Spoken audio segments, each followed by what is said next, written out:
NRCDV will also continue its journey to becoming an organization that uses its voices as a domestic violence leader and anti-racist organization to identify and challenge practices that are deemed harmful to Black victims and that perpetuate white supremacy. We plan to achieve this goal of creating a safer and more equitable society using our voice to amplify essential issues in this space. The NRCDV stance statement reflects the guiding principles that inform our work. Our policy work, local and national, comprehensive technical assistance, training, resource development, partnerships, and collaboration building are all tools that we will continue to utilize and develop and advance in efforts to achieve envisioned goals. Finally, we will address the various forms of violence and associated racism in a manner that is centered on Black communities and Black-led organizations and does not perpetuate systemic oppression. We will lead with humanity and make room for expressions of pain and healing with compassion, support, and love.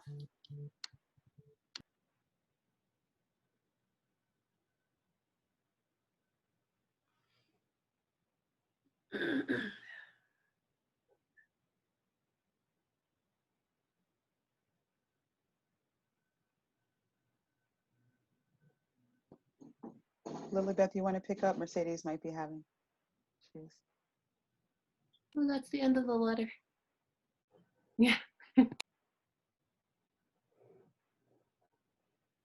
Okay, thank you. That was awesome. I thought it was longer.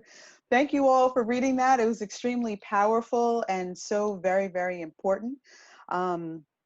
We know that Black folks are disproportionately impacted by COVID for a host of different reasons stemming from systemic racism, and we wanted to be able to center their voices as well as it relates to this pandemic and dealing with issues regarding domestic violence. So thank you so much for reading that. At this time, we'd like to share a spoken word piece via YouTube.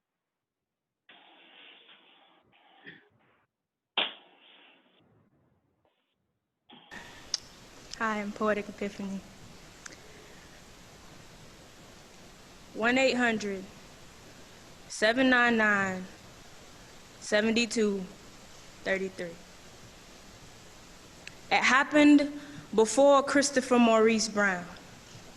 My mama, a delicate fusion of Robin Fenty and Anna Mae. What's love got to do with it? A very real question in between these four walls that had obviously gone mute and blind, bound by the truth and fear of abuse I never told.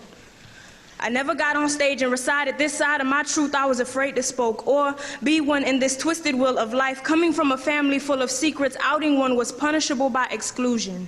And to me, inclusion meant love, so no whispers about how daddy painted mommy's face. No proclamations about how I lived with Vincent Constilia, and at age 6, so ripe I was muzzled like a savage. This is a dream. A figment of your imagination turned nightmare. It never happened. Go to your room. My dad beat the hell out my mama. And a part of me was so confused, because how could a man so wise, so smart, so loving, transform? Jekyll and Hyde had nothing on my daddy. I remember one day, he took his knees and placed them on her ribs. His hands he wrapped around her neck in preparation to take her life. She didn't yell or cry. Almost like after 28 years of attachment, she was ready to die, or maybe play possum until his conscience yelled as loud as she could from the stairs, "Daddy, stop!" Not knowing who exactly I was searching for, but as he turned around, it was my daddy, my hero.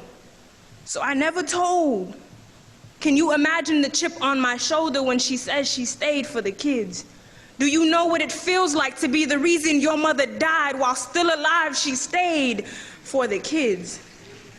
Which is why I tell people I understand why she hates me just as much as she loves me. You try looking your rapist in the face every day. You try staring at the reflection of your past every afternoon. I am walking a hard drive of my father and his sins. She confessed to me that he said if OJ got away with it, he can too. So sometimes I get sick of hearing dudes say they got the juice. My first example of how words can completely bound and gag someone or completely morph lives. My mother sleeps with her door locked, a bookcase behind it and a dresser behind that. She stays up until 3 a.m. singing and praying to her something to believe in for peace. She's still scared of my father. Even though he's remarried and lives 2 hours away, far isn't far enough. He still touches her at night. He still manages to take her breath away. I moved to another state at 18, assuming she feels better now, thinking maybe I'm a better child if I allow her the opportunity to forget, still maneuvering like a 6-year-old, still trying to save my mama. Domestic violence happened before Chris Brown. It happens after Chris Brown. Any of us could be Rihanna. So 1-800-799-7233. If you are in danger, tell. Thank you.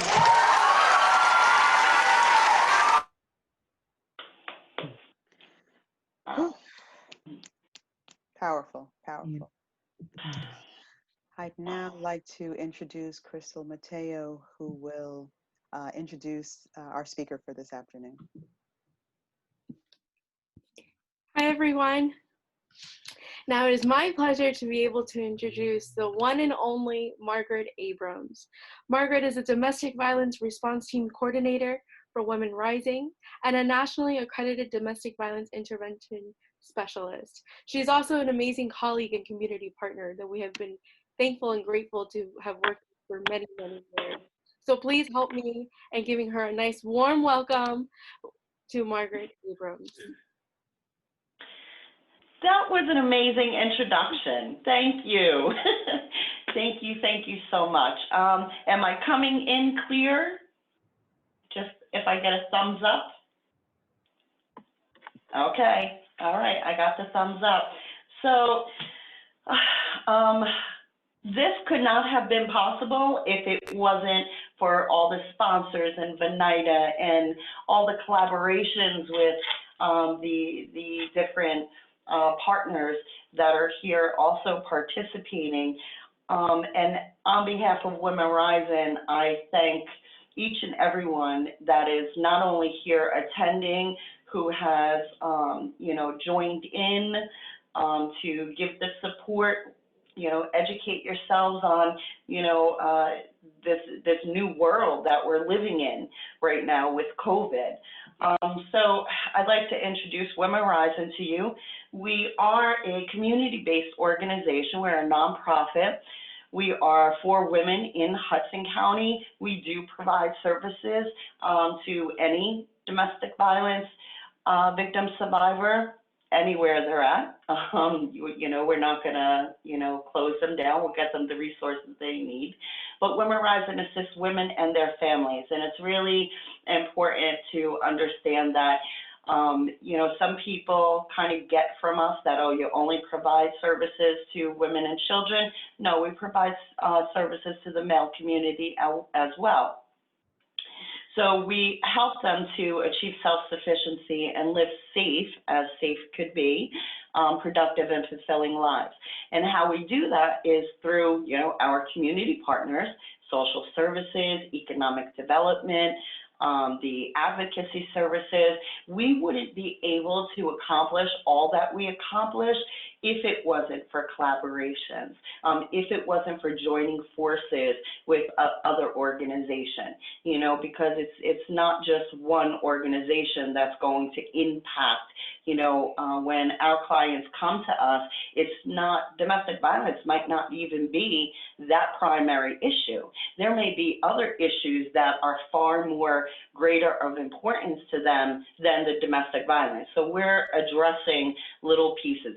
Through our other programs, we address, we're providing them supportive counseling, the crisis intervention, workforce development, job placement, shelter for victims of domestic violence, and of course, outreach. I'm a firm believer, you cannot make a change within a victim survivor's life if you're not educating community members. Community members need to be aware of what it is, what to look out for, how to support victim survivors. If we're not educating them, how is it that they're going to know? How is it that they're going to know the resources that are available? And of course, referrals, to outside agencies. All of our services are free and confidential. So anybody that is coming to us, there is absolutely no charge to them. Our hotline number is available 24/7. Again, it's a hotline, so we have, various people calling in maybe at the same time. So we do advise people that if there is no answer, please leave a message.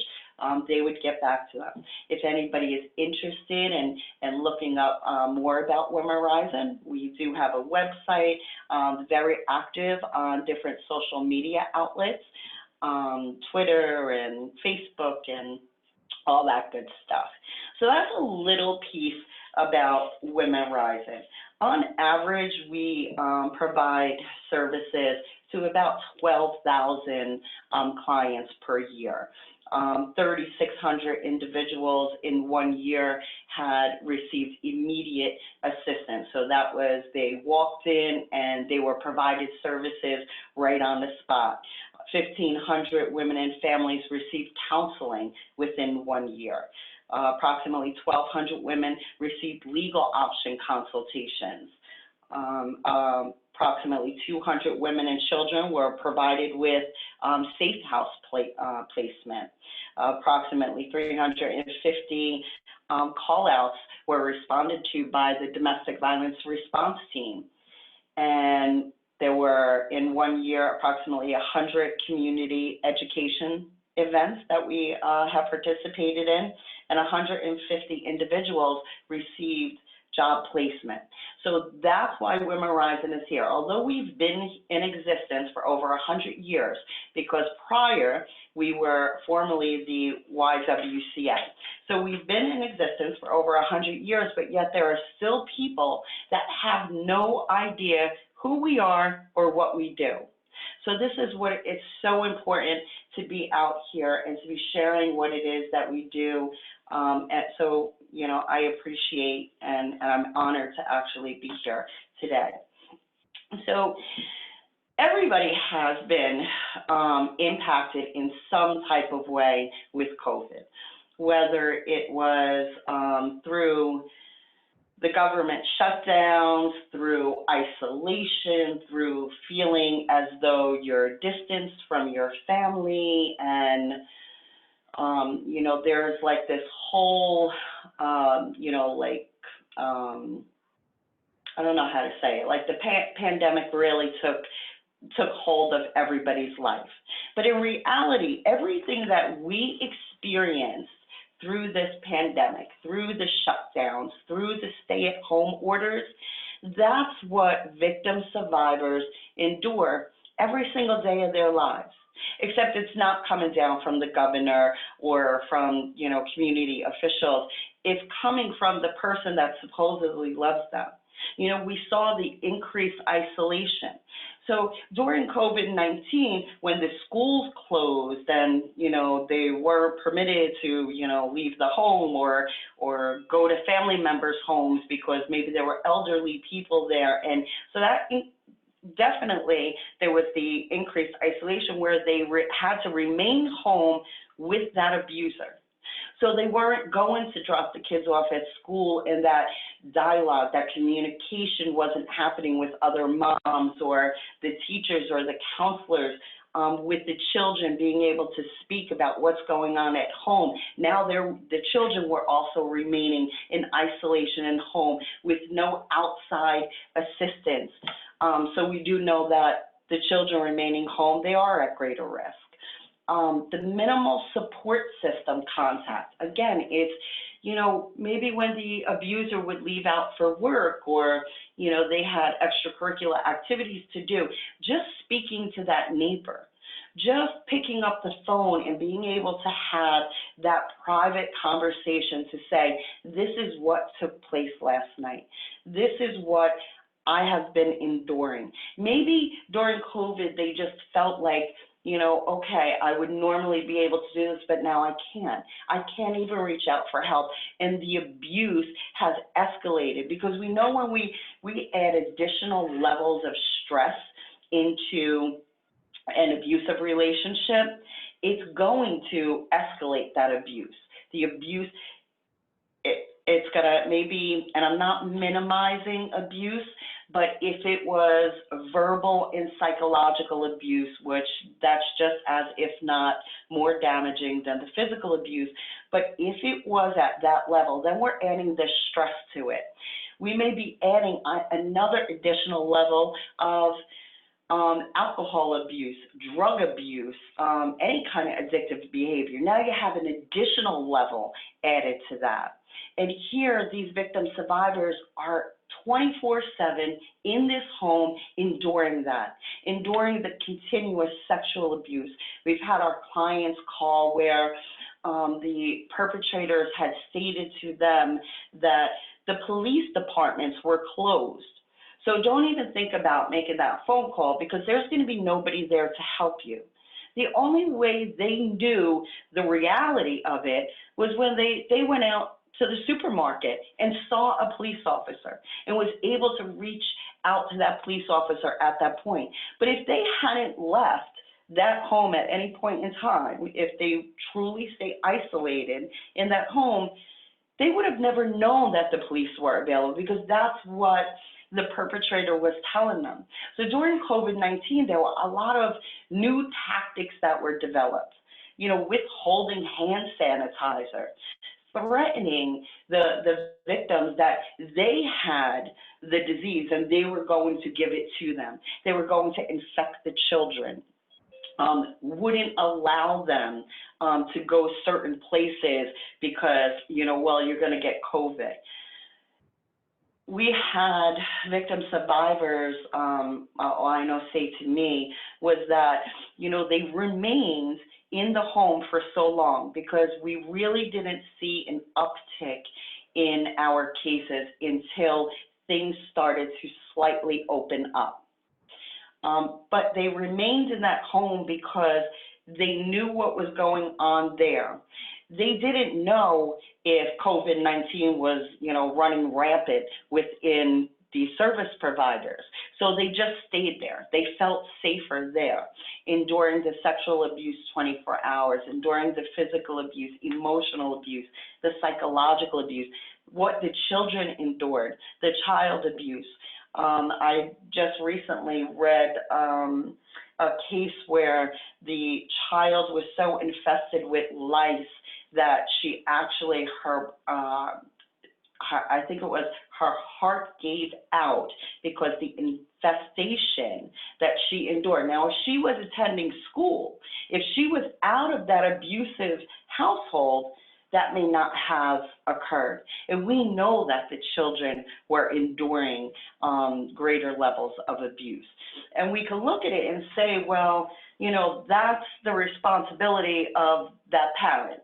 Not so much the abuser, because that may be the one that's abusing, but that other person that is responsible for that child, they're focusing on getting through each day. How are they going to survive through that abuse?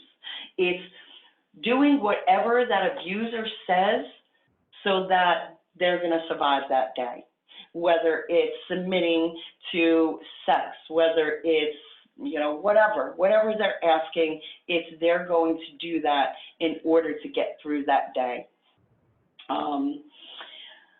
So some of the other tactics that were used was not only controlling the finances, but now, okay, well, I don't have work, so now there was no finances.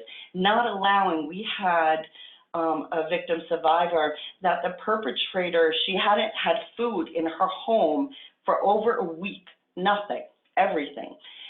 He would not allow her to go to the community food. It wasn't a food bank. It was like the community they lived in. They had like a location where they would distribute boxes of food, and he wouldn't allow her to go. She remained in that home for 1 week. No electricity. He had the electricity shut off. No food. By the time she reached out to us, I mean, we had food delivered.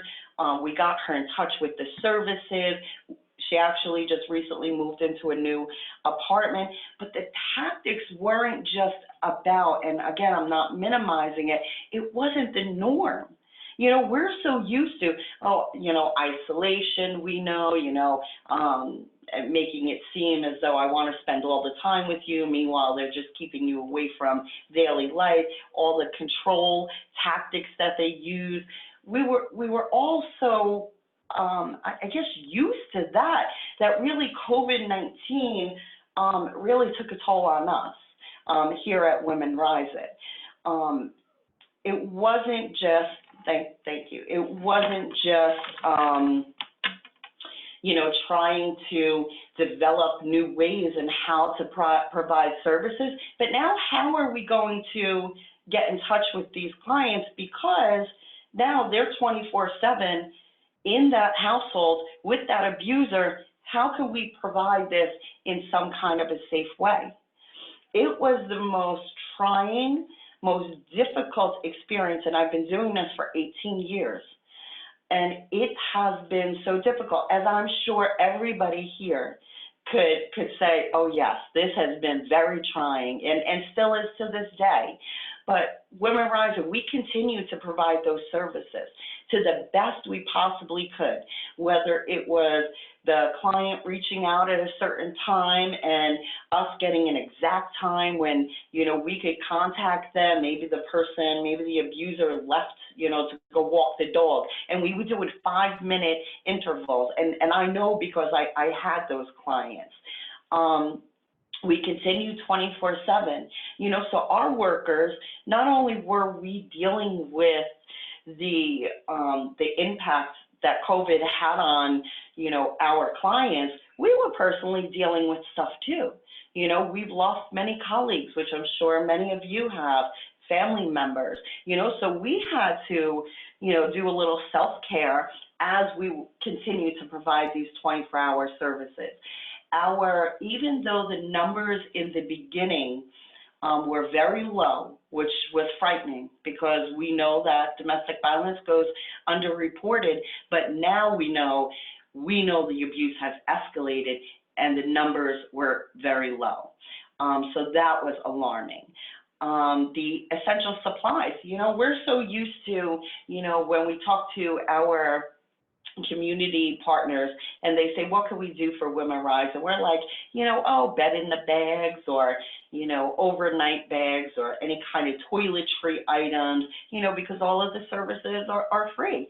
Well, here we were sitting here with no masks, no hand sanitizer. We completely unprepared to deal with all this.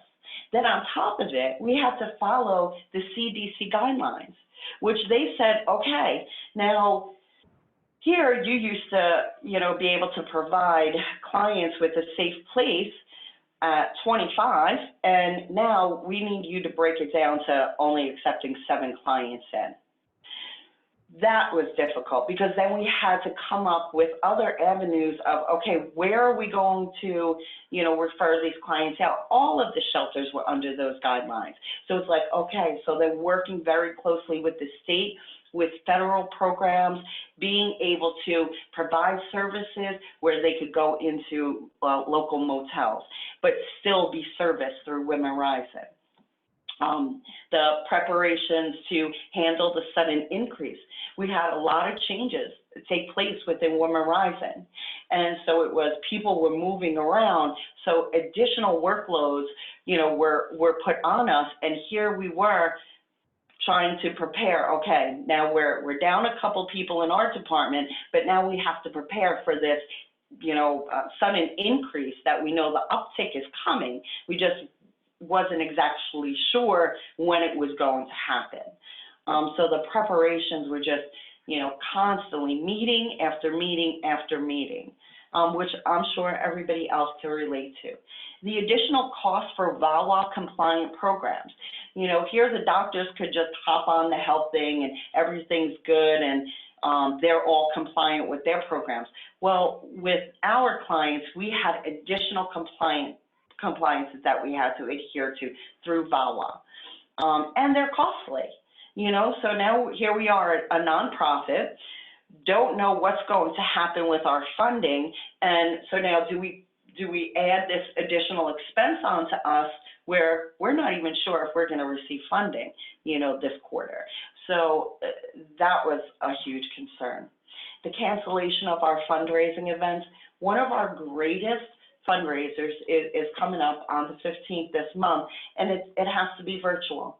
So here we would raise money that would get us through partial of the year, the upcoming year, and now it had to go virtual. You know as well as I know that there's a great chance that we may not get the support that we have always received in the past because it is virtual. You know, people want to go out, they want to sit down, they want to have dinner, they want to have a glass of wine.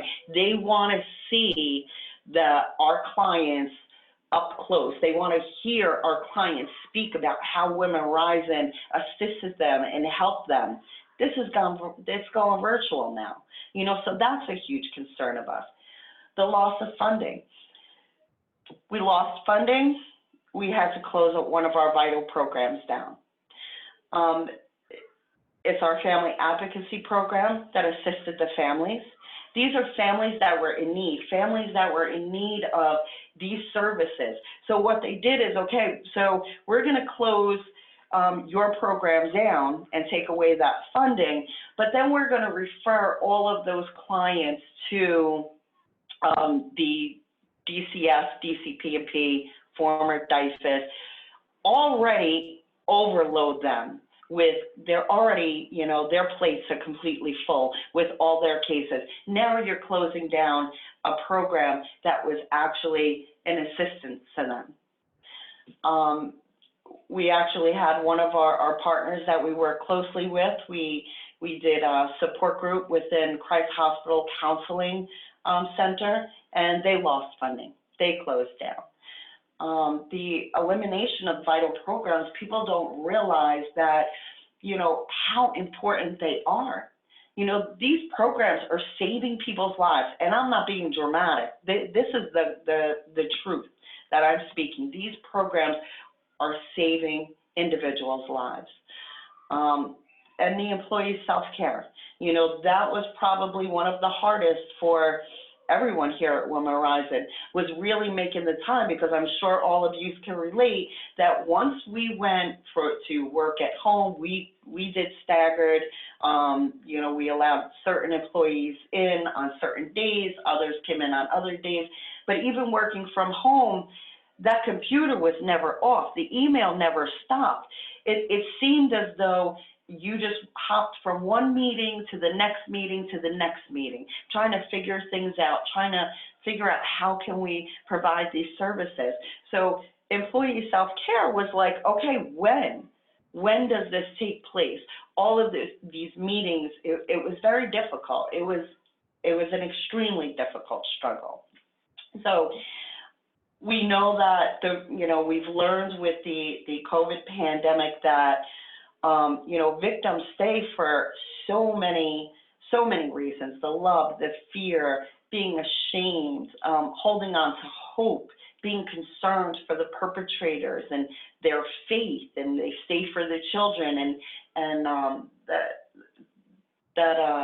what we just watched, that video was so on target, is to say so many victim survivors will stay because of the children, and that's not the reality of it. You know, the children are learning that's acceptable abuse, and it's going to go generational. You know, it's going to go right into the next generation. So it's so important for these services to be able to educate them and give them the support that they need to leave that abusive relationship, to build up their self-esteem, because they may stay in that relationship because their self-esteem is broken.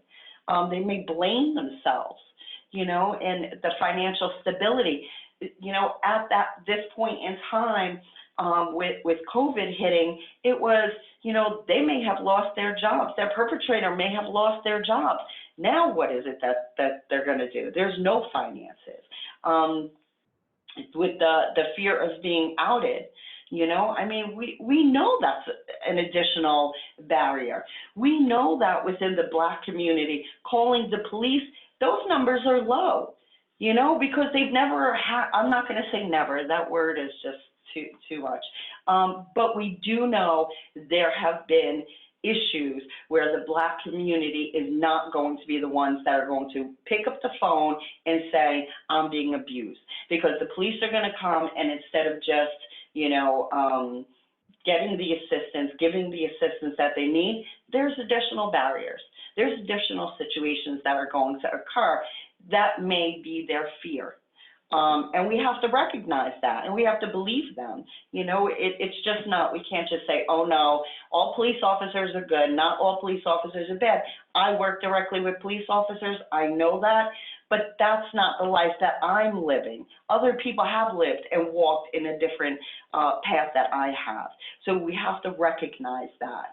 The fear of being deported, huge issue all throughout the nation, and the fear of not being believed. Now you have it that 24/7 they're in lockdown, and now, this community, all they know is this great person, and, are they going to be believed if they share this story outside of their home? And actually, no way of escaping. They're in that home, they're stuck there, and the lack of the support system. Support systems are so important because it offers that person someone to go to that's going to believe them, that's going to be non-judgmental, that's going to listen to them, that's going to assist them, that's going to be there, that's not going to say, well, you need to leave. Because once you get into, you just need to do that, you just turned into an abuser. You did the same thing that abuser has done that entire relationship. This is what you need to do. We want to empower them. We want to let them know that, even if the justice system failed you, even if you fell through the cracks through an organization, we're going to be here, and we're not going to stop until you get the services that you need. So it's just so vitally important that people understand how it is to support victim survivors, because you might not know. You might say, okay, somebody comes and, says something to me, what is it I do? What do I do at that point? Start a conversation. Even if you think that maybe somebody that you work with or you go to school with may be a victim of domestic violence, a victim survivor of domestic violence, just start the conversation. Hey, you know what? I attended this session and we were talking about this, and I never heard of WomenRising, and this is what they do. Start that conversation, because at least they know that you're familiar with something pertaining to what they're enduring, and maybe they're not going to come to you at that point in time, but they know the person that they may be able to go to. Listen and believe them. So many people, they'll hear this story and they're like, really? That's what you endured? No way. No way did that person do that to you. Listen and believe them. Support, educate, and empower. I say see it. Support them. Just be there. Be that listening ear. Educate them. Let them know that they're not alone. They do not deserve this. Empower them. Let them know the good qualities that they don't see in themselves.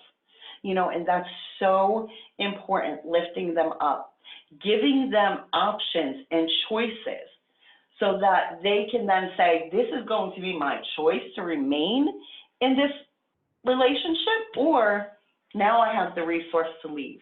Now I have the resources to move on. Validate their feelings. They're going to be upset, mad, angry. They're going to protect the perpetrator. They're going to cry.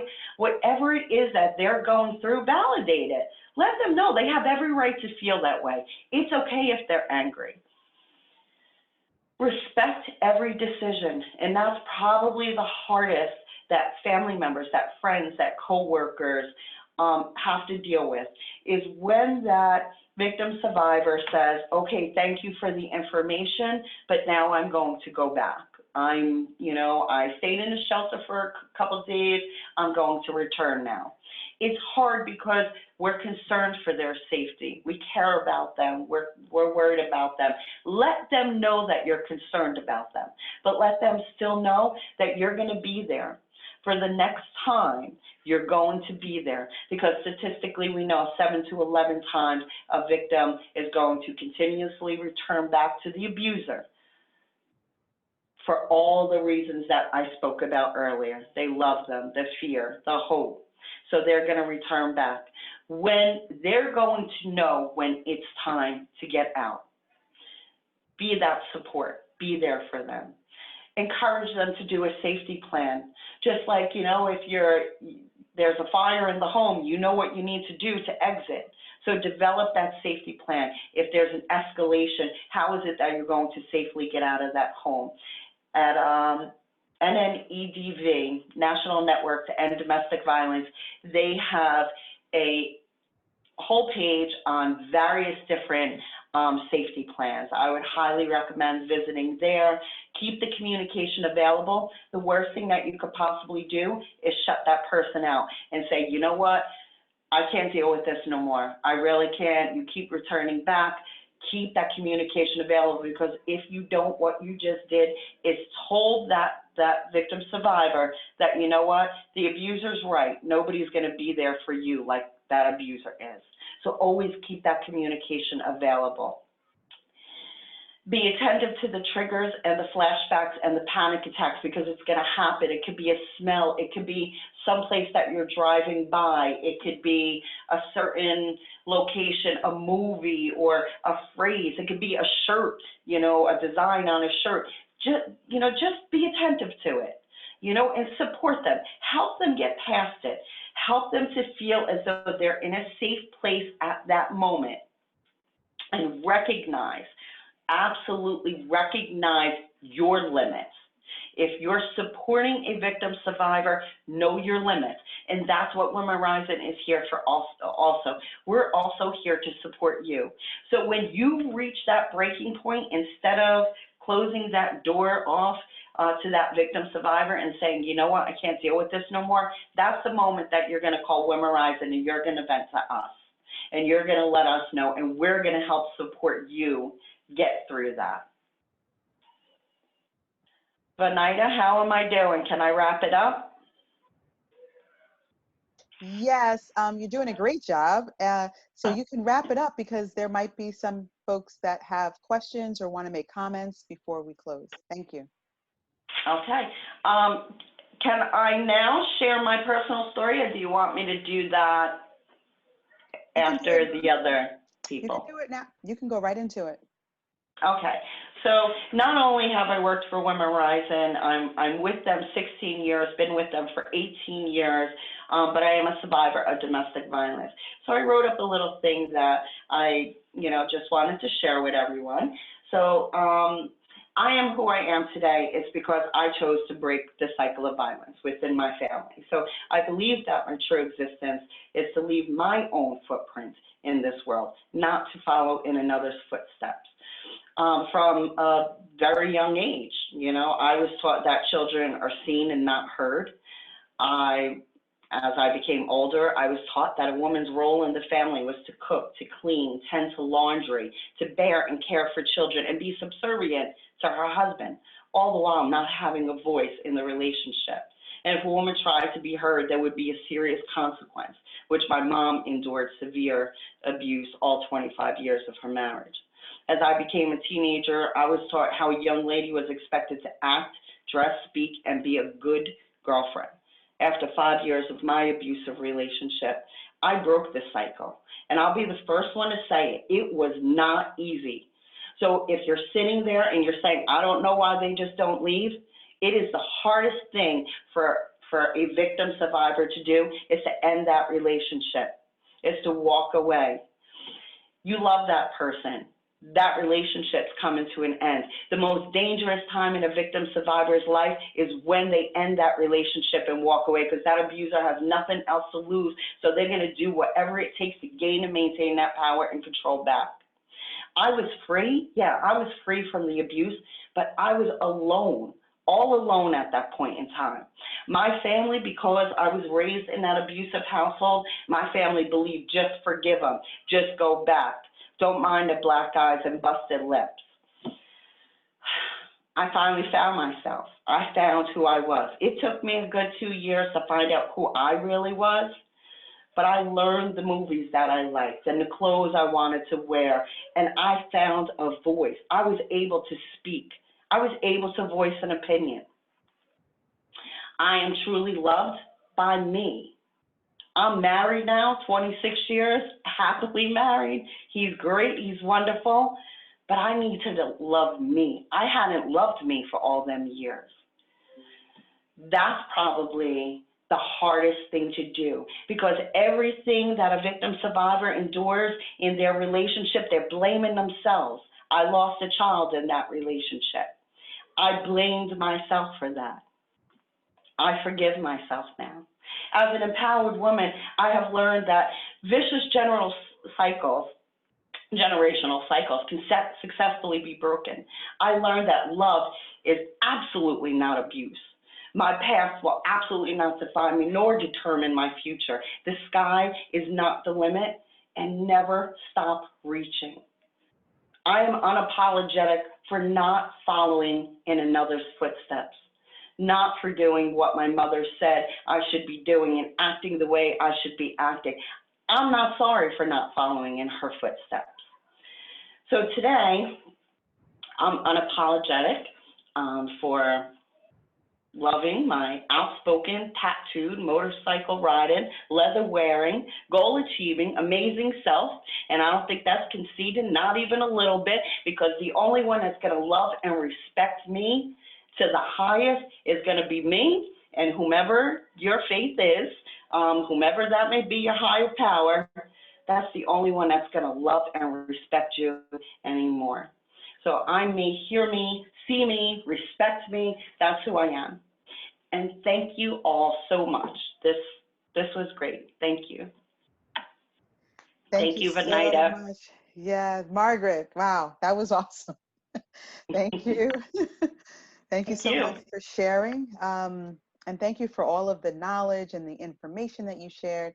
It is so important for us to know the experiences of victim survivors during this particular moment in time in history.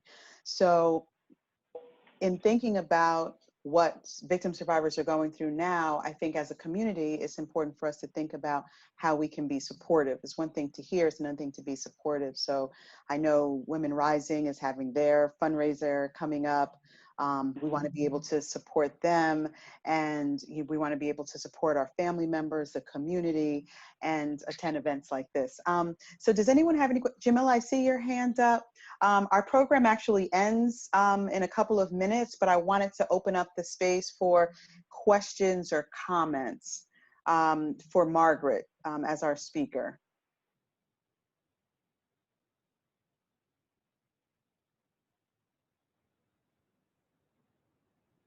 Okay. Okay.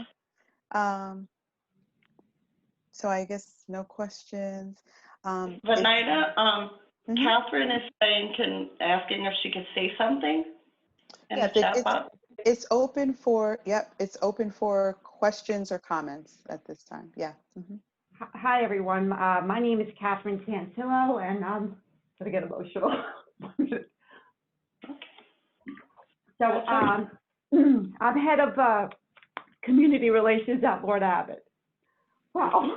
That's okay. I know Margaret and WomenRising for a couple of years now. So Lord Abbott is based in Jersey City, New Jersey.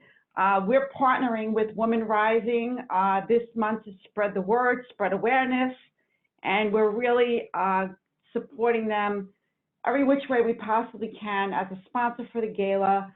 We also have, done drives for WomenRising. They're a great organization. So I encourage all of you to join us in spreading the word next Thursday, October 15th on social media. Thank you. You're very welcome. You're very welcome. Thank you. Margaret, thanks for sharing your story. Yeah. You're welcome. Thank you. Thank for you so much. allowing me to. Catherine, thank you for being here. We usually attend in person. We're definitely going to miss it this year, but thank you for encouraging us to talk about it, to share it. We do have an evaluation that we would love for everyone to please fill out. Do we have the QR code as well? We have the link in the chat, so you can copy that. And then we also have a QR code. You can just pull it up on your phone. And we want to take a couple of minutes just for you to do that.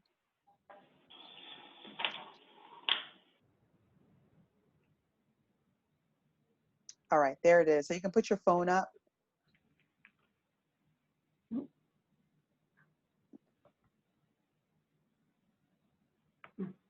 And it only takes a couple of minutes.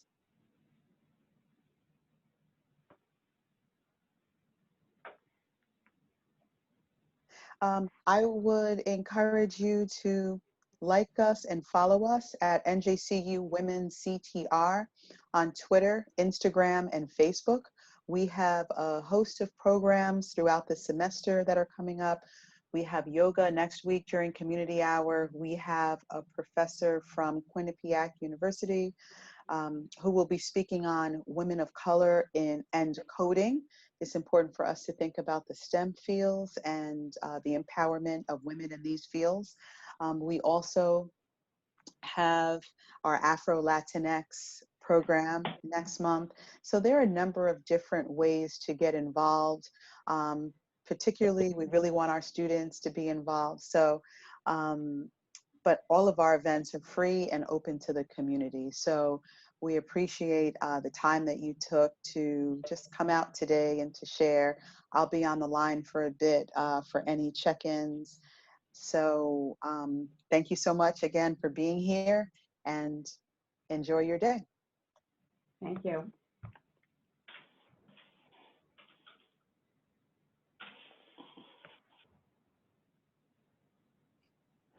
Ashley Warren is representing Hudson Pride, and if you have information that you'd like to share with Hudson Pride, please share it with Ashley. Yes, please. Any events coming up, please share with me. Send them to me and I can put them on the page immediately. And I'll let everyone know that Ashley used to be a member of our Women's Center staff team, and she's on to bigger and better things. So yay, yay, yay, Ashley. It's so good to see you. It's so good to see you too. Still doing the good work. Love it, love it, love Right. it. So we'll get some things right over to you. Right. Thank you so much. And thank you, Margaret, for sharing your story. It was very inspirational. Thank you. Ashley, could you send your email? I put it in the chat already, but. Okay. Oh, okay. All right. Okay. Thank you all. Have a great day. You too. Thank you. And we have our survivors speak out typically in April. So if there are survivors of any form of gender-based violence, from stalking to domestic violence to sexual assault, we typically have our speak out in April. We don't have the exact date yet, but that's the time when we invite survivors, victim survivors, to share their stories. Thank you so much. Tonight, I'd like to say the Counseling Center is still providing services, the NJCU counseling services, ongoing counseling, and we also do brief counseling services in the form of Let's Talk. So if you want an appointment, say today, call up. We have times each day where you can get an appointment the same day for 25 minutes to talk with a counselor, or you can request ongoing services at no charge. Thank you so much, Dr. Gallagher. Thank you.